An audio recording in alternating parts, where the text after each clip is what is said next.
Assalamualaikum warahmatullahi wabarakatuh. Alhamdulillahirabbil alamin.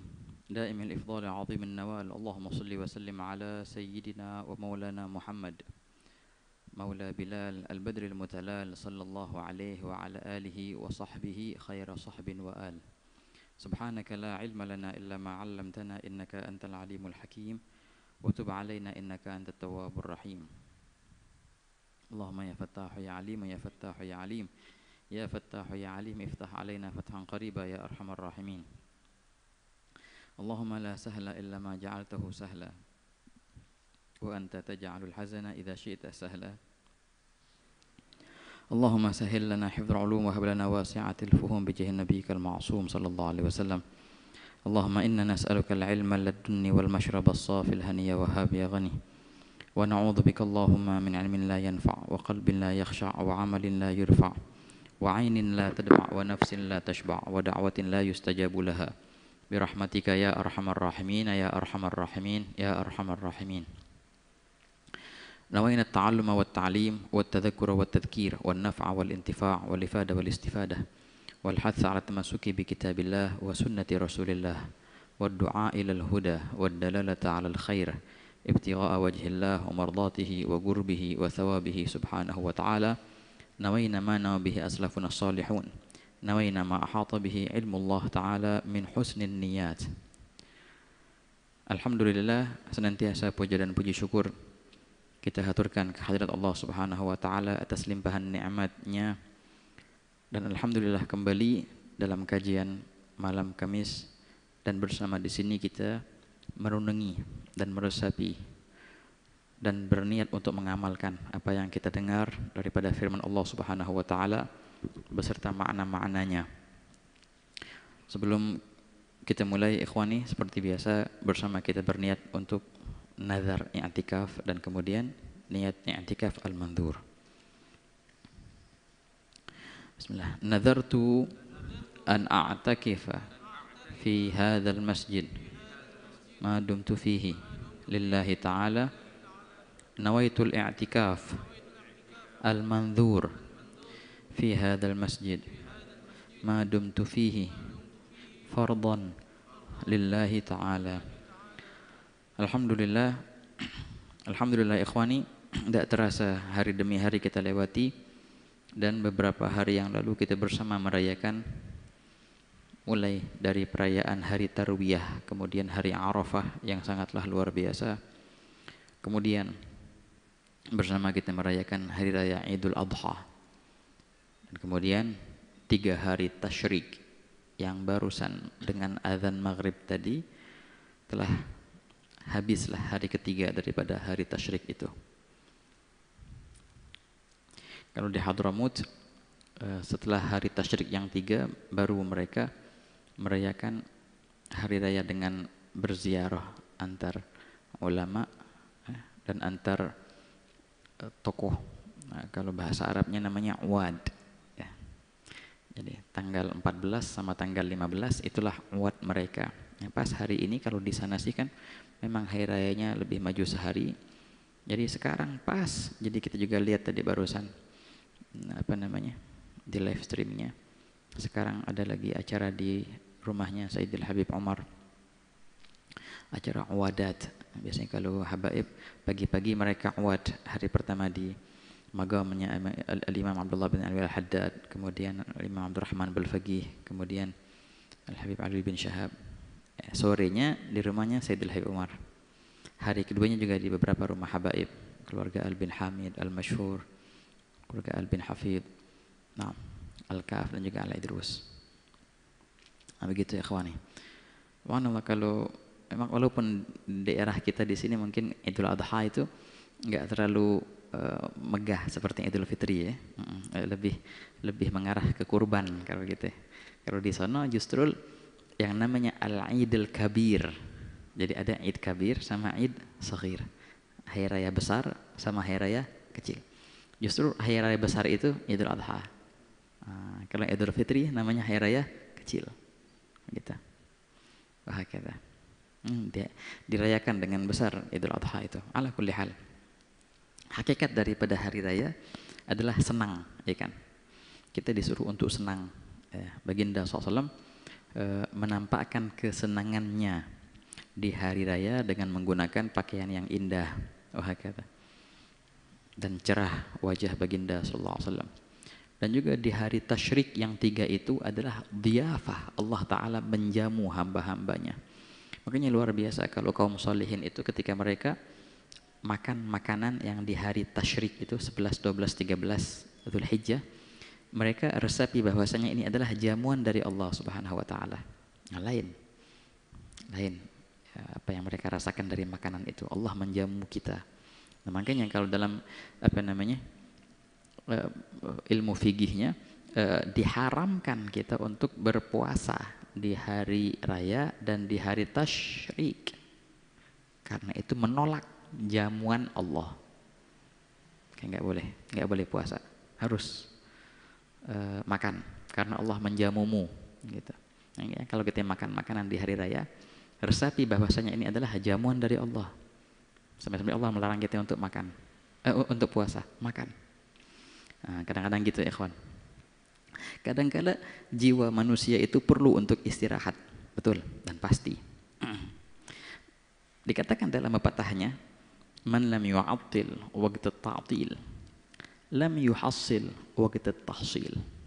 Barang siapa yang tidak meliburkan hari libur, maka dia tidak akan maksimal dalam mendapatkan faedah di hari yang semestinya dia mendapatkan faedah. Maksudnya apa? Begini. Kalau orang seandainya giat dalam belajar, contohnya giat dalam belajar atau giat dalam bekerja, sampai-sampai hari liburnya pun dia gunakan untuk belajar, dia gunakan untuk kerja.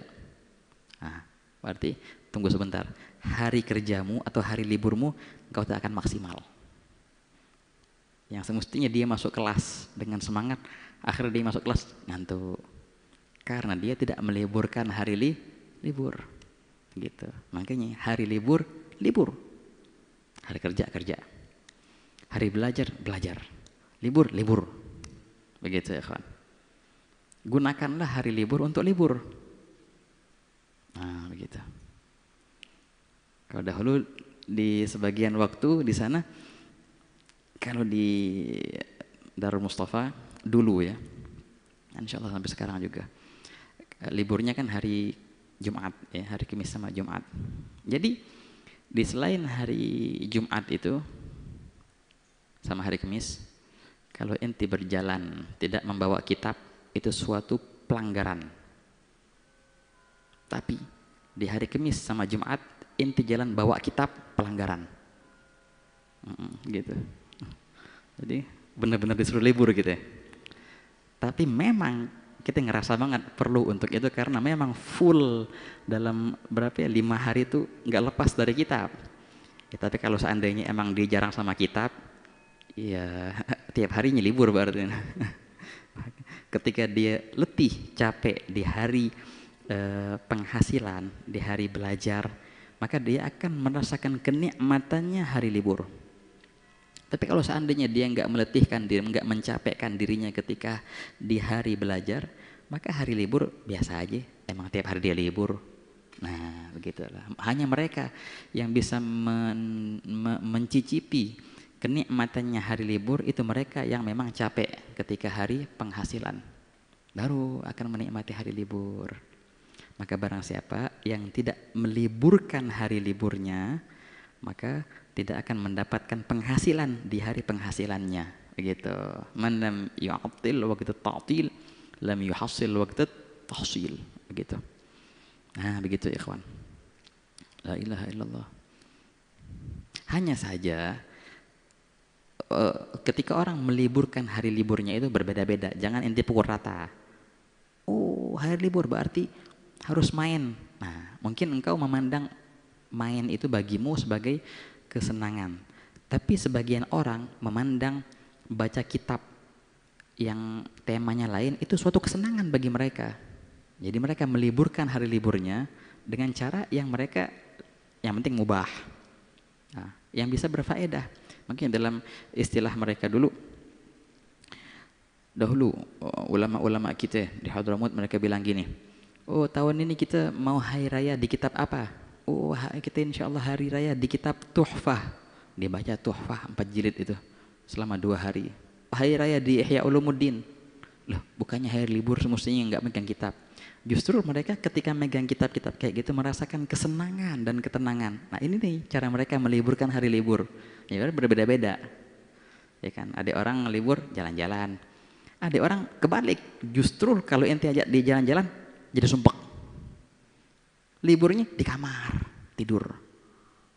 Ada orang sebaliknya, libur di kamar, tidur, sumpek. Maunya jalan-jalan, masing-masing. Jangan paksakan orang dengan mindset pemikiranmu.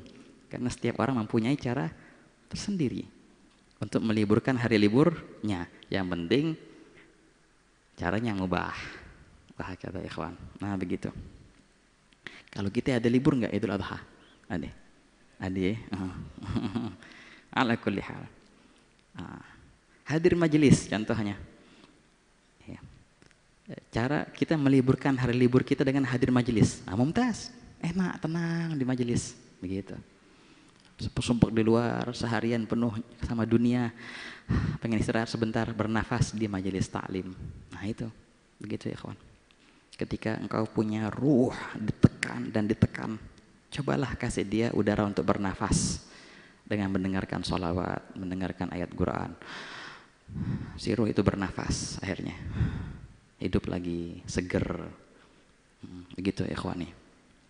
La ilaha illallah. Nah, hakadzal Id. Nah begitulah hari raya. Semoga Allah Ta'ala jadikan tiap hari kita hari raya insyaAllah. Amin, amin ya rabbal alamin. Subhanallah, banyak ikhwan, banyak pelajaran yang kita bisa ambil dari makna yang tersembunyi di dalam hari raya itu. Nabi SAW bersabda, ayyamu tashriq, ayyamu aklin wa syurbin wa dzikr, dalam riwayat. Hari tasyrik adalah harinya makan dan minum.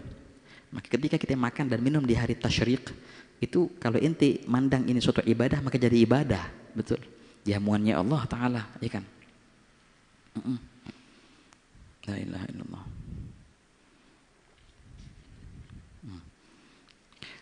Seringkali kita mendengar pembahasan dari guru-guru kita ya, tidaklah hari raya itu dengan berpakaian yang indah, namun hari raya itu bagi mereka yang diampuni dosanya, ya kan. Laisal id liman tajammala bil malbusi wal markub, wa innamal id liman ghufirat lahu dzunub. Wa laisal id liman labisal jadid, walakinnal id liman ta'atuhu tazid. Hari raya itu bukan dengan pakaian baru atau kata kendaraan baru, tapi hari raya bagi mereka yang taatnya pun baru, begitu, memperbarui ketaatannya. Adalah Id, hari raya. La ilaha illallah. Ala kulli hal, ikhwani, kembali dalam pembahasan kita, dan di sini masih kita membahas akhir daripada surat Al-Adiyat, ya, surat Al-Adiyat. Taban di surat ini ikhwan, seperti kita bahas pada minggu lalu dan juga yang dibahas sama Al-Ustadz Ridha Abdul Fattah sebelumnya, perihal Allah Ta'ala memulai surat Al-Adiyat ini dengan sumpah-sumpah yang berkaitan dengan kuda, ya kan. Nah kita sebutkan ada ceritanya Baginda SAW mengirim pasukan Sariyah, kemudian hilang kabarnya, maka Allah Ta'ala mengabarkan pasukan itu dengan perihal surat Al-Adiyat. Wal adiyati dhabha, demi kuda-kuda yang berlari dengan mengeluarkan suaranya. Fal muriyati qadha, kemudian kuda-kuda itu mengeluarkan percikan api dari kakinya ketika dia bersentuhan dengan batu. Fal mughirati subha, kemudian kuda-kuda itu menyerang musuh dengan tanpa kabar di waktu pagi. Fa'atharna bihi naqa'a, maka bertebaranlah debu-debu. Wahakadha. Fawasatna bihi jam'ah, dan maka posisi kuda itu berada di tengah-tengah musuh. Ala kulli hal. Itu ceritanya semua itu perihal tentang kuda yang menjadi bahan sumpahan di sini. Apa kabarnya? Innal insana lirabbihi lakanud. Sesungguhnya manusia itu kanud terhadap Tuhannya, mengingkari jasa Tuhannya. Nah, kita jelaskan ini pada minggu lalu kan, tafsir yang panjang lebar yang berkaitan dengan kanud. Yaqul Imam Hasan Basri, al-kanud adalah alladhi yu'addidul masaib wa yansan ni'am. Kanud adalah mereka orang yang ingat cuma musibah, toh diingat musibah, dihitungin musibahnya. Yang nikmat kagak dihitungin. Nah, itu kanud namanya tuh. Ingat yang buruk aja. Wa innahu ala dzalika lasyahid, dan memang manusia itu sadar bahwasanya dia itu kanud. Dan perilakunya menunjukkan seperti itu, bukti bahwasanya dia itu benar-benar kanud. Kemudian wa innahu lihubbil khairi lasyadid, dan sungguh manusia itu sangat cinta dengan khair. Artinya khair di sini adalah harta. Mempunyai kecintaan yang luar biasa dengan hartanya. Nah, sampai sini kan kita bahas pada minggu lalu. Bismillah, kita terusin ikhwani dalam renungan kita. Sekarang tinggal 3 ayat lagi kan. Afala ya'lamu idza bu'thira ma fil qubur. 1. Wa hussila ma fis sudur. 2. Inna rabbahum bihim yawma idzil khabir. 3. Kita lihat Allah Ta'ala bersumpah menggunakan khail sebagai bahan sumpahannya, wal adiyat. Kemudian jawabul qasam, tema yang disumpahkan itu adalah 3 perkara. 1. Innal insana lirabbih lakanud. 2. Wa innahu ala dzalika lasyahid. 3. Wa innahu lihubbil khairi lasyadid. Nah, kemudian Allah Ta'ala mendatangkan 3 lagi yang dimulai dengan afala. Apakah mereka tidak mengetahui? Nah, kata ulamanya, Taban hadza istafadna min Sayyidil Habib, ketika Sayyidil Habib mentafsirkan ini. Coba engkau lihat 3 ayat terakhir ini, itu adalah bandingan daripada 3 ayat yang sebelumnya. Yang di situ Allah Ta'ala menceritakan tabiatnya manusia. Secara tabiatnya begitu memang. Manusia mempunyai sifat yang kanud, dan perilakunya bukti bahwasanya mereka itu kanud, dan dia pasti cinta sama harta. Nah, tiga tabiat itu bagaimana cara kita mengobati tabiat itu ikhwan, dengan 3 juga yang akan dibahas di sini. Jadi satu-satu. Pasti ikhwan, masalah tabiat manusia tidak ada ceritanya tabiat manusia dilahirkan dengan tabiat yang sempurna kecuali Nabi Muhammad SAW. Wah, dan sebagian kaum solihin yang memang sudah terpilih mereka. Mayoritas dan normalnya orang dilahirkan dengan tabiat yang banyak problemnya. Tapi apa? Ya tugasmu adalah memperbaiki tabiatmu. Jangan engkau jadikan tabiat itu sebagai alasan perisai untuk nangkis ketika orang memprotesmu. Aneh mah kayak gini, ini sudah tabiat aneh. Lah, kalau gitu ngapain belajar? Kalau gitu ngapain mondok contohnya? Kalau gitu ngapain mengambil pendidikan? Kalau seandainya engkau masih membela tabiatmu. Kalau engkau tahu tabiatmu buruk, berarti apa? Berusaha untuk memperbaikinya. Bukan kita beralasan ini tabiatku, yang orang lain harus memahami tabiatku. Ya kagak. Semestinya engkau benerin tabiat yang buruk itu. Nah, oleh karena itu Allah Ta'ala utus para nabi dan rasul. Kemudian diteruskan dengan para ulama. Tugas-tugas mereka adalah memperbaiki tabiatmu. Begitu. Penting sekali ikhwan. Oleh karena itu, yaqul ba'dul arifin, sungguh aku mendapatkan magam yang tinggi ini berkat apa? Ketika aku berhadapan dengan orang, tamam, yang menjudgeku, yang memakiku, yang mencaciku, atau yang menasihatiku, maka aku membelanya untuk memusuhi hawa nafsuku. Kalau kita kagak, biasanya kan kita berusaha untuk membela diri, menjelaskan maksud aneh bukan kayak gitu. Berarti ini yang bela diri sekarang. Klarifikasi atas perbuatan kita. Sekiranya orang tidak salah paham, berarti ente sekarang berada di pihak hawa nafsumu untuk menjelaskan biar orang nggak salah paham. Itu mah tabiat yang biasa. Tapi kalau para solehin nggak kayak gitu. Para solehin ketika mereka dinasihatin, ketika mereka dicaci maki, dia berusaha untuk berada di pihak orang yang mencaci makinya untuk memusuhi dirinya sendiri. Jadi gimana ya ketika dicaci maki, dinasihatin, tuh bener kan, tuh makanya dari dalamnya dia berontak. Nggak kayak gitu sebenarnya. Nggak, pasti ente kayak gini, dia menuduh dirinya.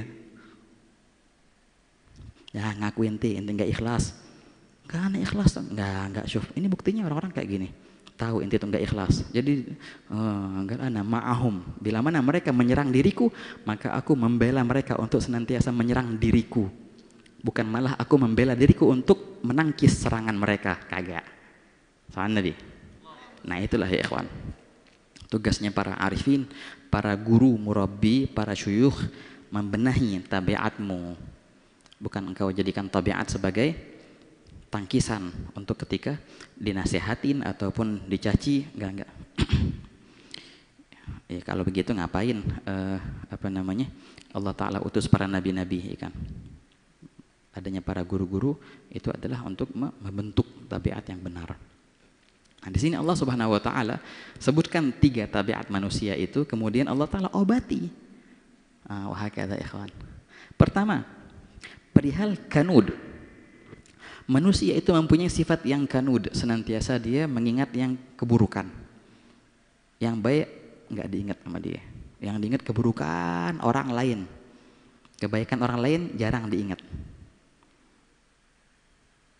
Untuk mengobati perihal ini, obatnya adalah qala ta'ala afala ya'lamu, apakah mereka tidak mengetahui bagaimana perihal idza bu'thira, bila mana dikeluarkan ma apa-apa fil qubur, yang berada dalam kuburan. Maksudnya apa di sini? Mengingat perihal hari kiamat, artinya begitu. Mengingat perihal kematian. Ketika engkau berada dalam posisi kita ini ingat musibah terus, ya. Kita lupa nikmat-nikmat Allah kepada kita. Akhirnya kita seakan-akan kafur, ingkar atas nikmat-nikmat Allah. Obatnya adalah coba engkau ingat kematian. Maksudnya gimana? Kok gak nyambung? Nah, makanya memang subhanallah ikhwan, ingat kematian itu sebenarnya ini adalah obat dari segala penyakit hati. Ingat kematian. Ya, ingat nih, nanti bakal mati, nanti bakal masuk kuburan.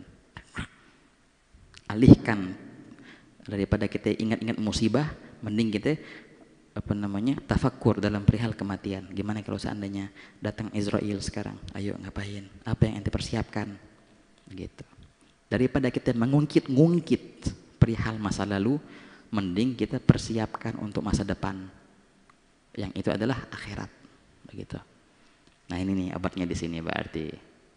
Makanya baginda SAW bersabda, "Aktsiru min dzikri hadimil ladzat." Perbanyaklah untuk mengingat kematian.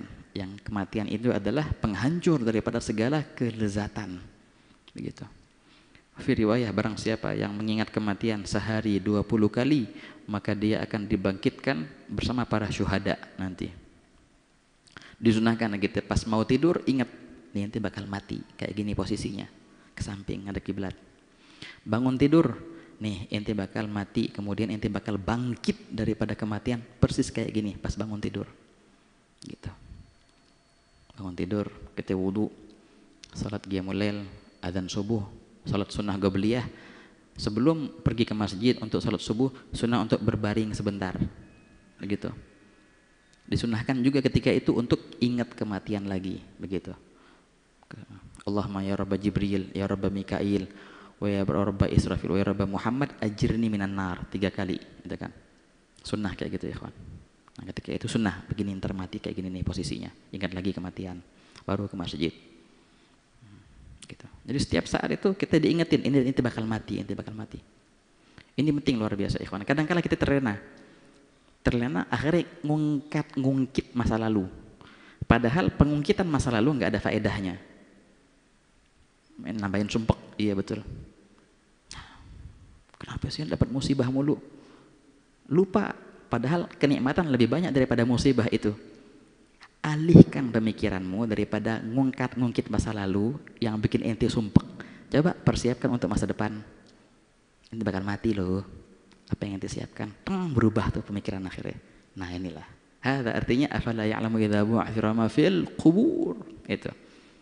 Kemudian di saat yang sama, wa hussila ma fis sudur. Ingat juga, hussila artinya dinampakkan, ma apa-apa fis sudur yang ada di dalam dada, di hati maksudnya. Ketika di hari kiamat nanti akan dibuka semua perkara yang engkau pendam dalam hatimu akan terlihat nampak jelas di depan orang. Wah kata. Nah, ini sama juga, ini adalah obat untuk yang kedua, wa innahu ala dzalika lasyahid. Perbuatan manusia itu tanda bahwasanya dia itu menganut sifat kanud, kafur, mengingkari kebaikan. Sama juga, ingat bahwasanya engkau akan mati dan ingat apa yang ada di hatimu itu akan dikeluarkan, akan dilihat orang, malu. Jangan sampai engkau berbuat mendam dalam hati ataupun berbuat perihal yang engkau akan malu dilihat orang nanti di akhirat. Nah gitu. Ingat loh, husila ma fis sudur, akan terbuka semua ini. Gitu ya kawan. Iqul qaum ba'd salihin, dibilang tidaklah seorang itu menjadi arif billah. Tidaklah seorang itu menjadi seorang yang soleh, melainkan kalau seandainya dibuka apa yang ada di hatinya, seandainya bisa kayak gitu, kemudian diletakkan di atas nampan, maka dia tidak akan malu ketika orang melihat apa yang ada di nampan itu. Kalau seandainya bisa, apa yang ada di hati ente daripada bisik-bisikan, daripada lintasan hati, daripada sifat-sifat diletakkan di mana, di piring tuh. Sekiranya orang bisa melihat apa sih yang ada dalam piring itu, ente bakal malu nggak kalau orang tahu apa yang ada dalam bisikan hatimu?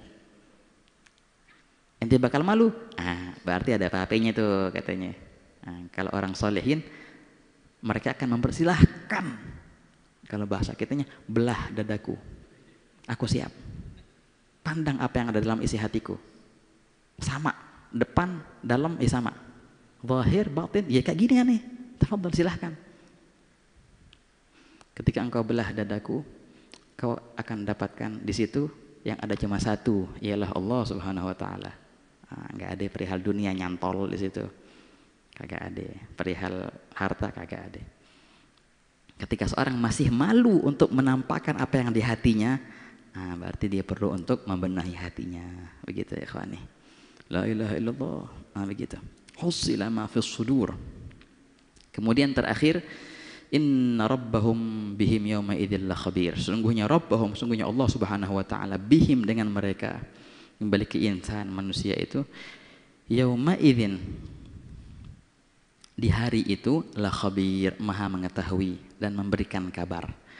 Ketika di hari kiamat nanti, pertama-tama akan dibuka semua yang ada di kuburan, nampak semua, bangkit semua, hidup kembali. Kemudian dinampakkan apa yang ada di hati manusia, menjadi jelas semuanya. Dan Allah Ta'ala akan mengabarkan semua itu di hari itu. Fulan bin fulan, hari ini engkau berbuat ini, berbuat itu. Di hadapan orang-orang Allah akan mengabarkan itu. Nah, itulah obat dari perihal yang sama. Lihubbil khairi lasyadid. Obat daripada cinta harta, tabiat manusia, cinta sama harta. Obatnya apa? Sama juga kata Allah Ta'ala. Obatnya ingat ente bakal mati dan ente akan berhadapan dengan Allah dan ente akan dikabarkan oleh Allah apa yang engkau pekerjakan. Itu obatnya untuk daripada penyakit cinta harta. Ingat kematian, ingat kiamat, begitu ya kawan. Masa? Iya betul. Masa sih kayak nggak nyambung kayaknya. Obat cinta dunia ingat mati. Ya benar, ini memang obatnya. Obat cinta dunia, obat cinta harta, mati-matian kita berselisih gara-gara berebutan harta. Sadar-sadar.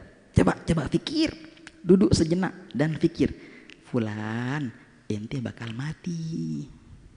Bisa jadi besok lo matinya. Masa iya sih? Gara-gara harta ini ente putus tali silaturahmi, ente bakal mati. Ini harta yang ente perebutkan nggak bakal selamanya sama ente.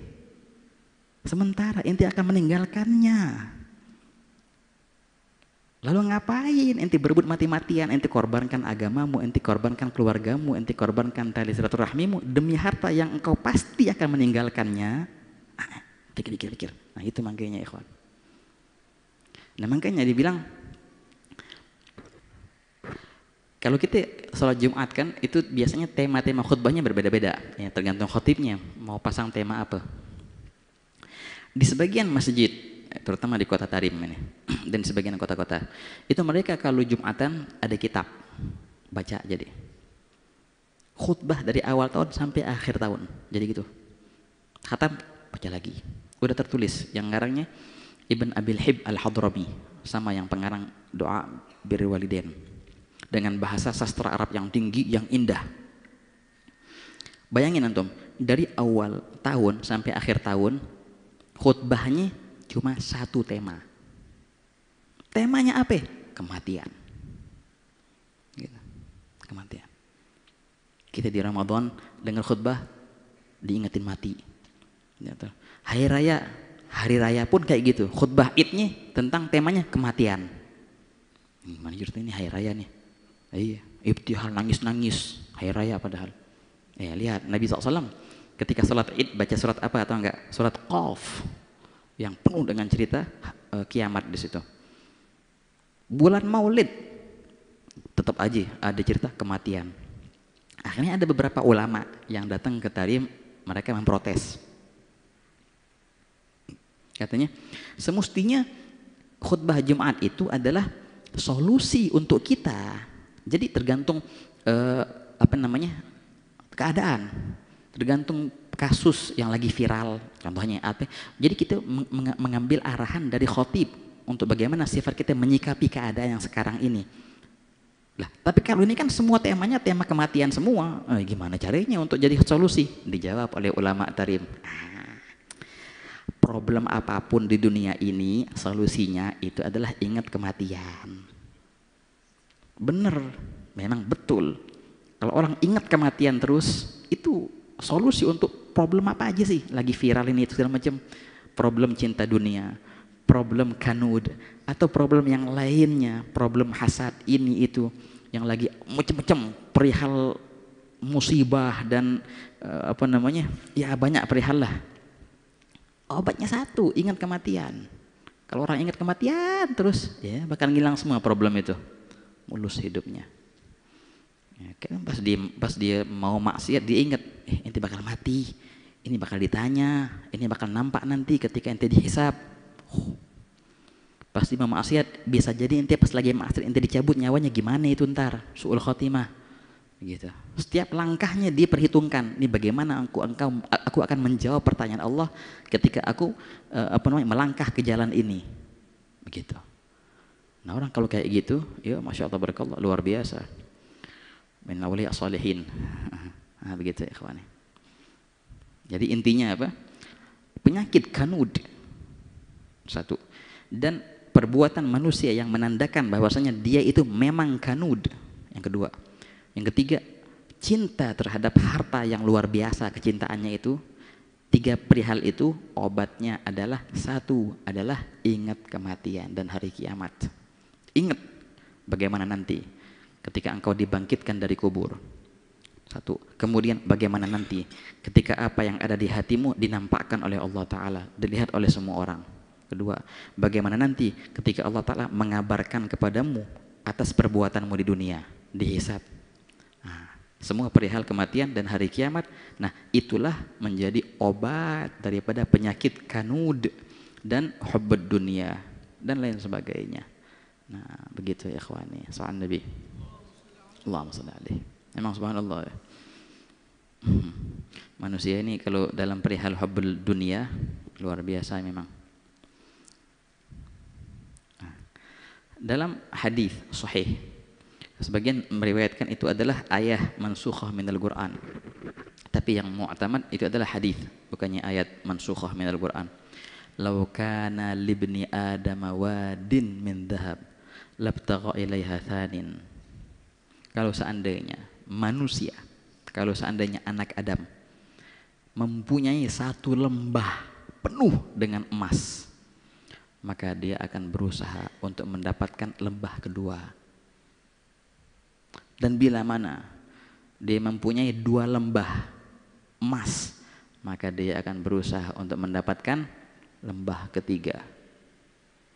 Wala yamla'u jawfa ibni adama illa turab wa yatubullah ala man tab. Dan tidaklah ada yang bisa memenuhi daripada perutnya anak Adam melainkan tanah. Baru entar bakal kenyang dia. Kalau dia makan tanah. baru kenyang. Selagi belum makan tanah, nggak bakal kenyang. Itulah tabiatnya Ibn Adam. Hatta dia punya setengah dunia emas, pasti dia nyari lagi setengah yang lain. Dan terus kayak gitu. Sampai kapan sih dia mau stop daripada tamaknya? Ketika dia makan tanah. Maksudnya apa ya? Ketika dia berada di alam kubur, di liang lahat, ya, perutnya sudah menjadi tanah. Nah ketika itu baru berhentilah tamaknya atas dunia ini. Begitu ya kawan. Itulah tabiatnya anak Adam. Tamak. Wa yatubullahu ala man tab. Dan Allah Ta'ala senantiasa menerima taubat daripada hambanya yang bertaubat. Begitu ya kawan. Ala kulli hal. Jadi intinya ikhwani, banyak-banyak kita ingat tentang perihal kematian. Ingat tentang perihal hari kiamat yang mana inilah akan menjadi pembahasan di surat yang setelahnya. Apa ya surat setelahnya? Al-Qari'ah. Sama juga perihal tentang hari kiamat. Al-Qari'atu mal qari'ah wa ma adraka mal qari'ah. Semua ini surat cerita tentang hari kiamat dari awal surat sampai akhir surat. Hadza ajib. Dan bukan satu atau dua surat ya ikhwan, banyak beberapa surat yang ceritanya dari awal sampai akhir tentang hari kiamat. Dan kalau kata ulama sholihin, kebanyakan surat-surat yang kayak gini, surat-surat yang menceritakan tentang hari kiamat, kebanyakan ini surat yang makkiyah. Surat yang makkiyah. Surat-surat yang Allah Ta'ala turunkan sebelum baginda sallallahu alaihi wasallam hijrah ke Madinah, kebanyakan surat-surat yang menceritakan tentang kematian, hari kiamat. Jarang ada ayat-ayat yang menceritakan tentang hukum-hukum. Tapi ketika di Madinah, ketika baginda sudah hijrah ke Madinah, baru banyak perihal tentang ahkam, hukum-hukum. Kalau yang pertama tentang kematian dan tentang cerita-cerita. Kalau di Madinah kebanyakan tentang hukum. Nah ini dalam ilmu metode dakwah ini suatu pelajaran yang indah. Ketika engkau berdakwah, maka sebelum engkau memberikan perihal hukum-hukum syariat terhadap sasaran dakwahmu, berikan mereka dahulu apa? Cerita-cerita untuk bahan tarikan. Ketika mereka sudah dekat, baru berikan perihal hukum-hukum. Buktinya Allah Ta'ala memulai wahyu kepada nabinya ketika di Mekah dengan cerita-cerita dan tentang perihal kiamat, gitu. Baik pun targhib ataupun tarhib. Ketika di Madinah, ketika iman mereka sudah tetap dan banyak kaum muslimin, baru ada perihal ahkam, hukum-hukum. Wahakala ikhwan. Nah, innahalillah. Penting dalam perihal dakwah itu namanya at-tadarruj, step by step, perlahan-lahan. Wahakala. Ada namanya marhalat at-ta'lif, kemudian ta'rif, kemudian taklif dalam metode fiqh dakwah itu. Pertama pengenalan, kemudian ta'lif, pendekatan, baru entar taklif, pemberian hukum, gitu. Salam Nabi Muhammad. Allahumma shalli ala kulli. Semoga Allah Ta'ala jadikan kita hamba daripada hamba-hamba yang senantiasa ingat kepada kematian. Dan Allah Ta'ala keluarkan daripada hati kita setiap penyakit daripada kanud, penyakit daripada hubbul dunia, penyakit daripada hubbul mal, sehingga tidaklah tersisa di hati kita melainkan Allah dan Rasulnya. Dan semoga Allah Ta'ala hilangkan semua hijab penutup antara kita dan Allah. Allah Ta'ala robekkan semua hijab antara kita dan Rasulullah. Dan Allah Ta'ala jadikan setiap hari kita Eid, senang dengan karunia Allah, senang dengan kedekatan dengan Allah, senang dengan kedekatan dengan Nabi Muhammad sallallahu alaihi wasallam. Amin ya rabbal alamin. Bismillahirrahmanirrahim. Alhamdulillahirabbil alamin. Allahumma shalli wa sallim ala sayyidina Muhammadin wa ala alihi wa sahbihi ajma'in. Ya Rabbi bil mukhtari akrami syafi'in aslih lana al ahwala jannibna ar-rada واصلح شؤون المسلمين وعافهم وتولهم وادفع شرور من اعتدى يا ربي واجمع شملهم والطف بهم وانصر بهم دين النبي وأيدا ثبت لنا الأقدام واغفر ذنبنا وانشر بنا في الكون أنوار الهدى وانظر إلينا أجمعين وعافنا سرا وجهرا واشفنا من كل داء حسن اليقين منك هبنا واحمنا واحمي حمانا واكفنا شر العدا واقض لنا الحاجات أجمعها وزد يا واسع الإفضال منك محامدا أختم لنا الأعمار بالحسنى وفي الفردوس فاجمعنا بطه أحمدا وبمقعد الصدق نشاهد وجهه بحضائر القدس منازل شهداء وبجاهه يا رب فاجعلنا به من أسعد القوم الكرام السعداء وبجاهه يا رب فاجعلنا به من أسعد القوم الكرام السعداء وبجاهه يا رب فاجعلنا به من أسعد القوم الكرام السعداء وأدم صلاتك والسلام عليهما هب الصبا بالفتح أو حاد حدا والآل أهل الطهر والصحب الكرام وتابع بحبيبك الطهر اقتدى سبحان ربك رب العزة عما يصفون وسلام على المرسلين والحمد لله رب العالمين إن الله وملائكته يصلون على النبي يا أيها الذين آمنوا صلوا عليه وسلموا تسليما الصلاة والسلام عليك يا سيد المرسلين الصلاة والسلام عليك يا خاتم النبيين الصلاة والسلام عليك يا من أرسلك الله رحمة للعالمين ورضي الله تعالى عن أصحاب رسول الله أجمعين آمين فاتحة. أعوذ بالله من الشيطان الرجيم بسم الله الرحمن الرحيم الحمد لله رب العالمين الرحمن الرحيم مالك يوم الدين إياك نعبد وإياك نستعين اهدنا الصراط المستقيم صراط الذين أنعمت عليهم غير المغضوب عليهم ولا الضالين آمين يا ربنا اعترفنا بأننا اقترفنا وأننا أسرفنا على لظى أشرفنا فتب علينا توبة تغسل لكل حوبة واستر لنا العورات وآمن الروعات واغفر لوالدينا ربي ومولودينا والأهل والإخوان وسائر الخلان وكل ذي محبة أو جيرة أو صحبة والمسلمين أجمع آمين يا رب أسمع فضلا وجودا منا لا باكتساب منا بالمصطفى الرسول نحظى بكل سول صلى وسلم ربي عليه عد الحب وآله وصحبه عداد طش الصحب والحمد للإله في البدء والتناهي حمدا كثيرا دائما محبة الناس يوم القبول إن شاء الله.